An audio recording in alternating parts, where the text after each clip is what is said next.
Right, first lead is down. But I don't have that asset to use anymore for this contract. Okay. And that was during the exploration. So now we have to roll up the next destination. Okay. Here we go. So, destination, where do we go now? After fighting on the bridge over the canyon, now we come to a small spaceport. Have we been to a spaceport before? Number 5? Doesn't look like it. No, I haven't. This is the first time that I'm coming to a spaceport. So 5, Vas Babas spaceport. Okay, you arrive at a small spaceport, the Vas Babas spaceport, run by the challenging faction. So it's the old empire again. I keep finding places that are being run by the challenging faction, not so much by the controlling faction. Okay, resolve both. Oh, okay. Gain 1 notoriety if it's 5 or higher a hostile guard approaches. Ah, nuts. And roll twice on the destination events table. I mean, plus 1 notoriety. Okay, I've got 6 notoriety. I've got the maximum. If it's 5 or higher, a hostile guard approaches. Right. If I try to threaten him to go away and leave me alone, I'm getting a plus 3, is it? Let me just double check. Threaten. Half your notoriety. Yeah, so I'm getting a plus 3. Yeah, we'll do that. So, we encounter a hostile guard, so we're going to try to threaten. So I'm getting a plus half my notoriety roll. Round it up. Okay, so I've got a plus 3. Oh, 6 anyway. Plus 3 versus 0. I knew it. Right, so I failed that. He gets a plus 1 and he attacks me. Oh no, she's got a plus 2 attack now. Go away! No, you go away. Right. Dang it. So now they've got a plus 2 attack, same as me. Dang it. I've only got a plus 3 against leads and targets, otherwise I've just got a plus 2. Okay. But I do have defense and motivation that I can use if I need to. Right, here we go. First round of combat. Ooh, yes, hells yeah. And he doesn't have any defense. So I get a 5, he gets a 4, I defeat him because he has no defense. Thank goodness for that. I was a little bit worried, got to be honest. So we've done that, so we defeat him. Now, with attacks, we can spare to gain 1 favour or kill to gain 1 notoriety. I'm on maximum notoriety, so I can actually spare this guy and gain 1 favour. Righty, so I think my favour is now at max as well. Ooh. Right, so that's that done. But now we've got to do 2 destination events. Oh no. First one is Table 6, Event 1. What's that going to be? Table 6. Right, Table 6, Event 1. A panic-stricken Lektok. Lektok, yep, they're also a predominant species here, an insectoid. Pleads for help getting off the planet. They offer a small wedge of credits. Okay, choose one. Direct them to your ship and try to recruit them. Ooh, I could get another asset. Lose 1 favour. What are they carrying on their back that they're so desperately trying to protect? Or ignore their offer as you need to focus on finding your target.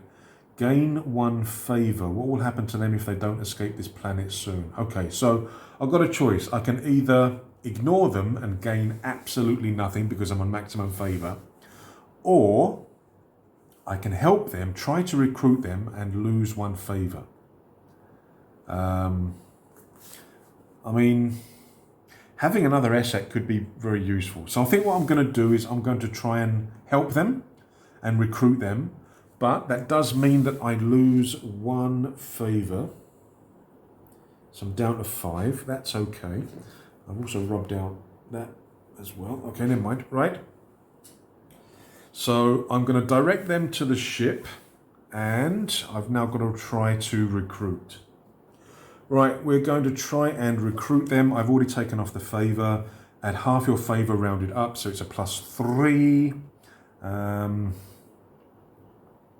Okay, it's not an automatic success this time. So I'm getting a +3, so it's 9 versus 6. So we do recruit them, excellent. Roll on the assets table, choosing one. Then roll on species and personality to determine the rest of the new assets key information. I didn't do that for the guild contact, never mind. I'm not going to bother. Okay, species is already there, is a Lectok.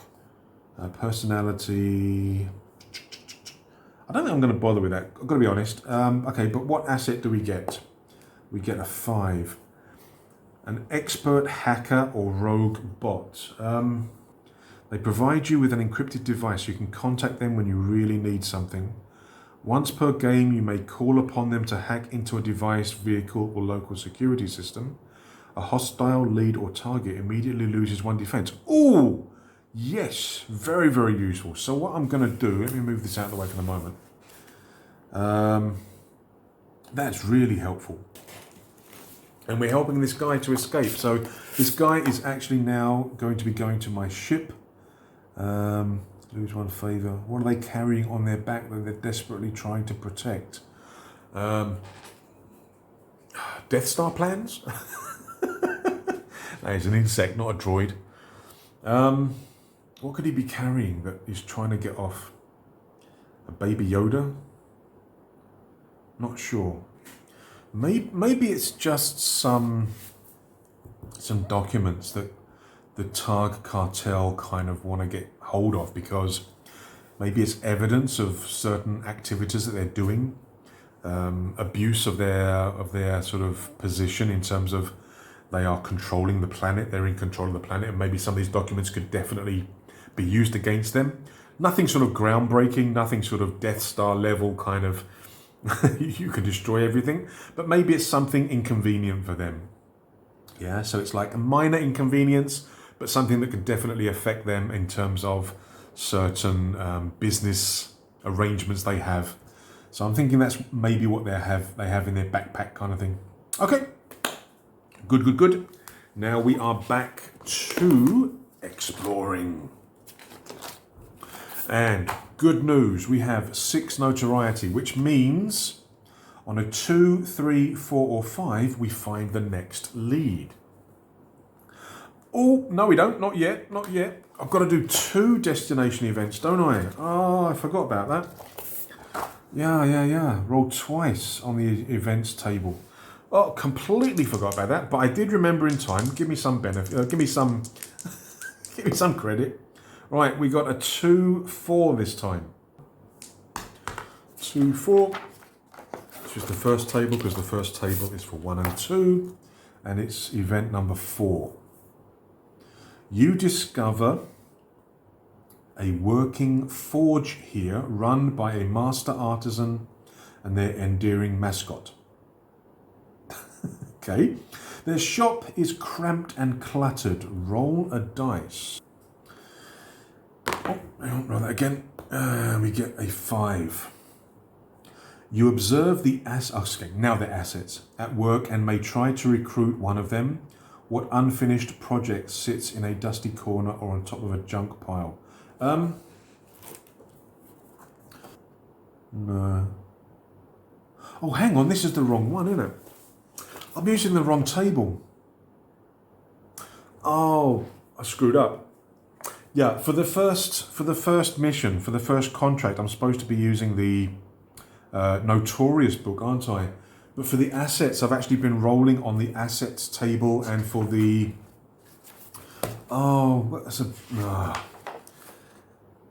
and for the speak, I've been using the wrong table. And threat neutralized, because I think that the contents of these tables is actually different. Oh, I screwed up, didn't I? Never mind. What I'll do in the second part of the trilogy, in episode 2, the next contract, what I'll do is I'll do the opposite. So I'll be having like the Outsiders book here, and I'll be using the Notorious book for the tables and stuff. So I think for that, yeah, I screwed up.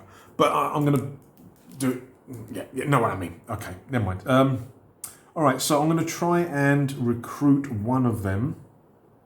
Doesn't matter which one because it's a random asset afterwards. Okay, you can try to recruit. Okay, so half my favor is a +3.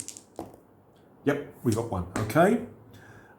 Species and personality. Okay, but what is it?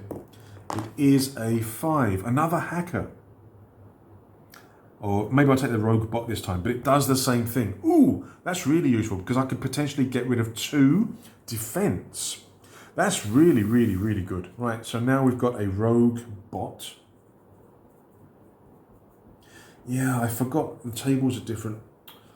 Because I'm using the book here for like the hunt and for the lead and for everything else, but I'm actually using the other book for the reactions and for the actions. So it should all be from the same book. But that just makes more flipping and paging and stuff. Never mind. Flipping pages and stuff. Never mind. Right. So we got a rogue bot who is essentially the same as above. I'm not going to bother with species and personalities for my assets. It's fine. There's not a lot of space to write stuff. Now that is both of the events for the destination. Now we can go back to exploration. All right. So next is our exploration. What do we get? Now again, my notoriety is maximum. So on a 2, 3, 4, or 5, we find another lead. We get a 3. If your notoriety is 5 or higher, you encounter a lead. Yes, we find our second lead. Very, very good. Right, lead. First of all, we need to do the showdown. So we need a site and a setting, black and white. We got a 3 and a 2. So 2, the temperature's rapidly going high again, but 3, you know they're aboard a speeding freight hover train rapidly approaching you. Oh my goodness. So this may have to be a ranged combat as we're shooting them on this speeding train as it passes by. And the temperature's getting hot. So maybe like the desert, when it gets really hot, you get the heat waves. That could cause problems in terms of my accuracy. Okay, we also have to do species and... species and personality. Where's my bookmark? There's my bookmark. Right. Species and personality. Okay.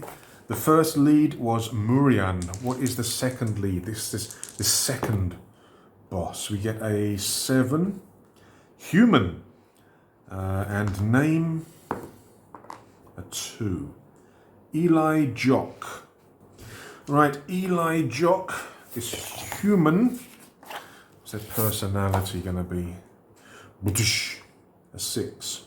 Assured, calm, and focused. I'm going to give focused for this one. So this villain, this lead, is much more of a calm personality. Sort of plans things out in advance. Not so prone to violence. That's the idea. Of course, we now have to roll on the lead table to get the actual details of who they really are. So now for the lead table, last time we got a 2, this time we're getting okay.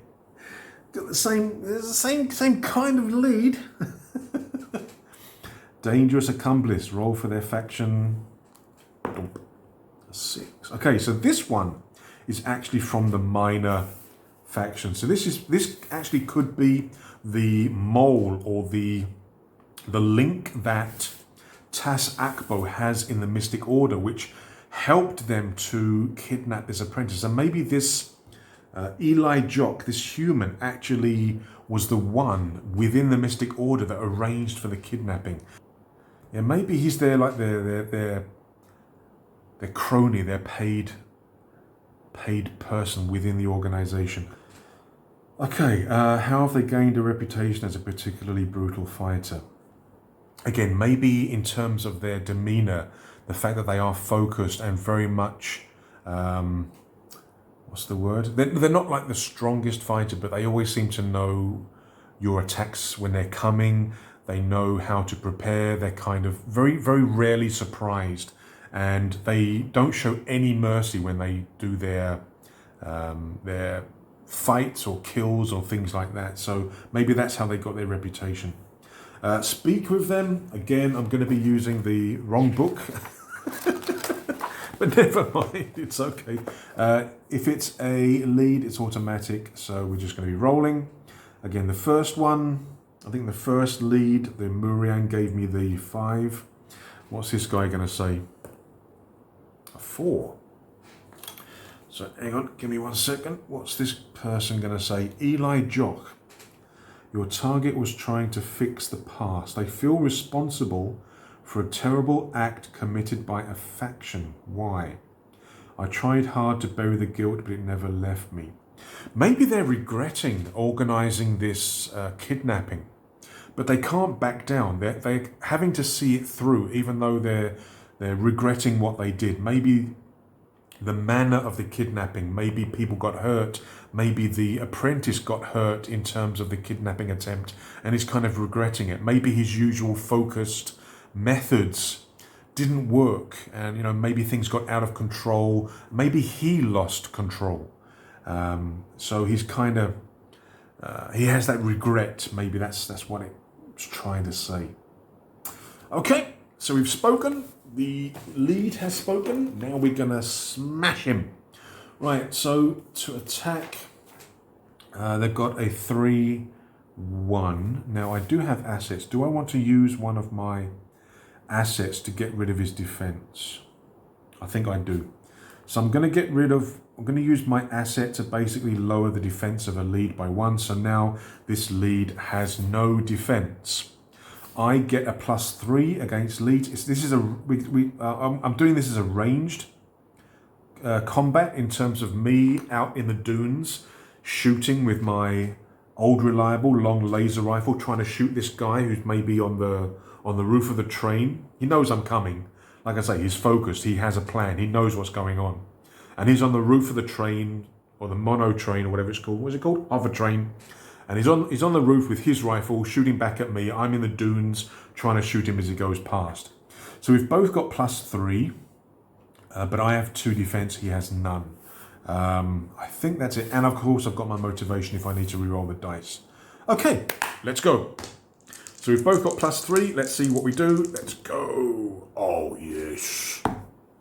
Oh, yes. 8 versus 4. He has no defense. With a superb sniper shot, single shot, I thunk through his head. He falls off the train. His shot goes way wide. Second lead down. Now, of course, with attacking, I normally have the chance to spare or kill, but I think in this situation, sparing them, I don't think would be an option because I'm kind of shooting them as they're on a train. It's a sniper battle. I could not kill them in terms of how I shoot them. That would give me a favor, which... No, I'm going to kill them. It makes more sense in terms of how how we're doing this sniper combat. So I'm gonna kill, which gives me +1 notoriety, but I've got maximum anyway. Okay, second lead is down. The next lead I find is the boss. Right, destination. That was during the exploration. Now it is the destination. We roll. We get a 4, another small town. Dear, I'm finding lots of these small towns. Right, what are we going to do? Either roll once on the destination events or speak with a local and get +1 motivation. I think this time I'm going to get the motivation because I don't want this video to be too long. So I want to kind of find the villain and get it all over and done with. A destination event could turn up a whole multitude of things, possibly even another asset, but I think I'm just going to get the +1 motivation. I think that's all I'm going to do for this one. So I've now got 6 motivation. That should that should hold me in good stead in terms of the upcoming combat. Right, so that is the destination done. We are now going back to exploration, and I'm hoping that we can now find our third and final lead. I've got maximum notoriety, and we can get this contract done. Right. So we need a 2, 3, 4, or 5. We get a 3. I mean, it's pretty. I mean, I've got a 4 in 6 chance, a 2 in 3 chance of finding him. But yes, we find the target at last. So I'm just making a note in my book to the side here. Right. So we come back down to here. So we find our target at last. To create the target, first create the showdown. Roll on the target table to find out all the specific details. If you manage to defeat them, choose to capture them to get 2 favor, kill them, blah, blah, blah, blah, blah, and then move on to the epilogue. Okay. Now, we've already got the species and the personality, or those details from the creation of the target, but it could actually be modified. But what we're going to do first is we're going to create the showdown. Bom, bom. So we found the target, and it is going to be 1, 2. You find them in the ruins of a gigantic crashed starship, searching for something. Have they lost the apprentice? Has the apprentice managed to run away? You're both caught in a heavy rain, wind, or sandstorm, obscuring your vision. Okay, so we've come in our exploration. We've come across this crashed starship in the desert, and there's a sandstorm coming. So I go inside the crashed starship to try and find some cover and protection from the sandstorm, and I stumble upon the target, Tas Akbo. I'm thinking that maybe this Mystic Order apprentice that they kidnapped, I'm kind of thinking that maybe they slipped their bonds and sort of disappeared into the depths of this crashed spaceship. Right, target now. This the big boss. Sometimes they have people fighting with them. Let's see what we get, shall we? 1, 2, 3. Drink. We get a 4 again. It's always 4s. Rolled so many 4s in this game. Right. What does it say for a result of a 4? You recognize them as a significant figure from the controlling faction. That's the Targ cartel. Okay, so they're part of the Targ cartel. They're well prepared for your arrival. Okay, resolve all. First of all, how would defeating them affect the controlling faction's authority? Probably not a lot. I can see this guy as maybe being like one of the local crime lords, maybe somebody who's in charge of a small area of the planet, not necessarily one of the big bosses, one of the sort of major lords in the faction. So I don't think defeating them will have much effect in terms of the overall situation. Got to speak with them again. I'm going to be using the wrong book. I'm going to be using the wrong book for the speaking. I'm supposed to be using the tables in this book, but never mind. D6 because it's automatic. 3. Your target was being paid a lot of credits by a faction. Yeah, again, I'm thinking the Targ cartel. How were they led to believe that this was just another job? You'd know all about that, Nomad. We're not so different. Huh? What? I mean, maybe he wasn't given the full details by the cartel. Maybe he didn't know who this apprentice, in terms of the family link, was. Because I think when I did the intro, I created a name for this person, I created a species, and I did this thing where basically this apprentice had like a link to one of the main merchant families on the planet. So maybe he wasn't told everything about who this apprentice was. And maybe it just caused a lot of issues in terms of being hunted. Maybe they weren't expecting a contract, a nomad, to actually come and find them. Maybe they were just kind of expecting a sort of standard sort of kidnapping, or standing, doesn't sound right, does it? But like a standard kidnapping with a fee, you know, and all this sort of stuff. So maybe it kind of got out of hand. Yeah, that again seems to make a little bit of sense. Right. We spoke with them. We rolled a 4, didn't we? Boom, boom, boom. They climb onto a large assault vehicle, or trained monster, and attack you at range with a powerful weapon. Ah, nuts. All right, so I'm thinking, let me have a think. We're inside a crashed starship, so it's probably not a vehicle. So it's probably a trained monster. They're a frog. So maybe it's a lizard, like a sand lizard.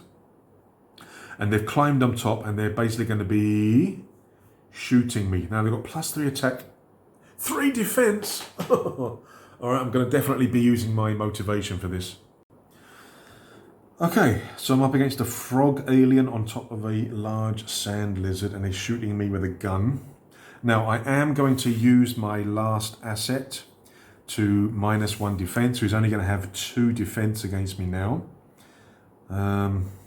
Yeah, okay, that's all I can do. So I'm going to have to rely on my motivation, I think, because we're essentially exactly the same. +3 attack and +2 defense. So yeah, the only thing that I've got going in my favor is that I have motivation and they don't. Right, so we are going to attack the first combat round.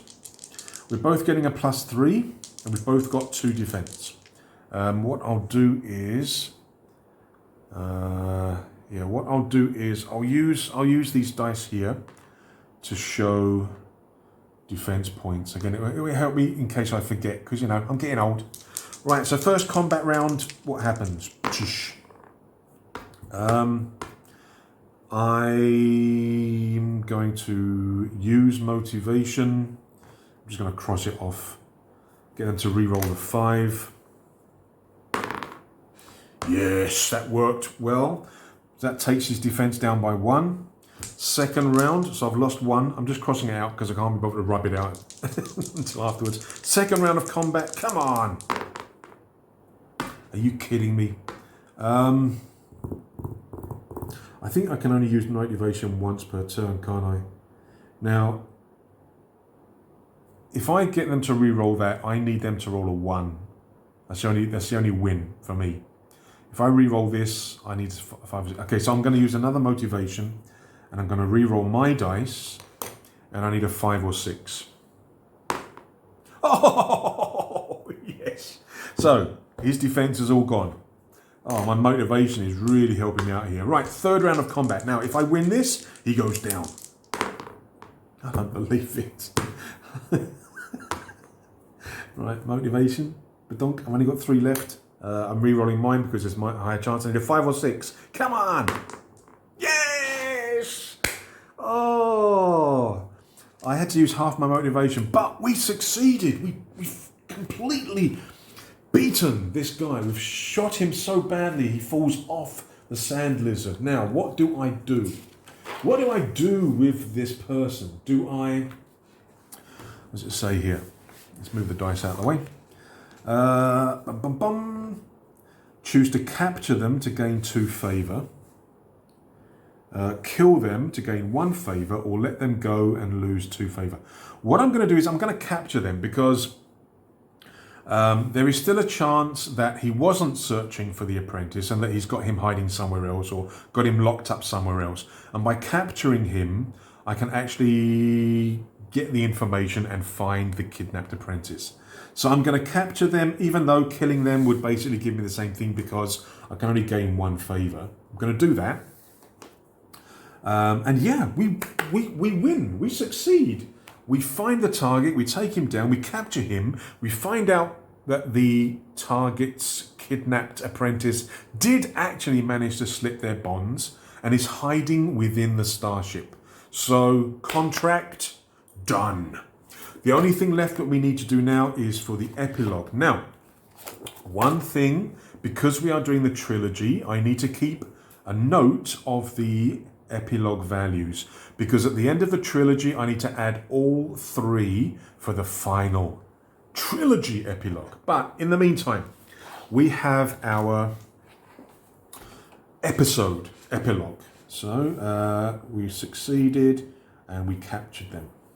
Capture, and we got +2 favor. Okay. So epilogue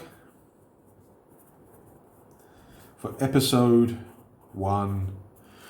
Right, what do? Multiply your motivation by 2 and add it to your favor. So motivation, I had to use some.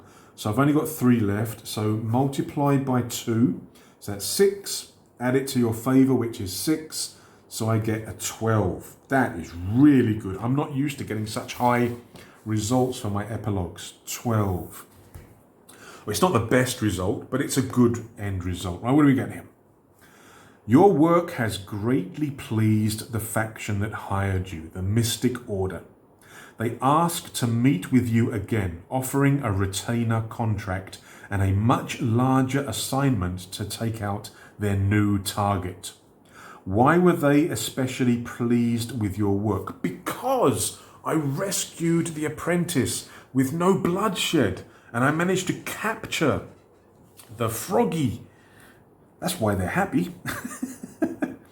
If you continue your story with the same nomad, start your next game with 1 notoriety, 2 favor, and 1 motivation. So when you play a second game, a second contract with your nomad, you don't get to keep all these points here.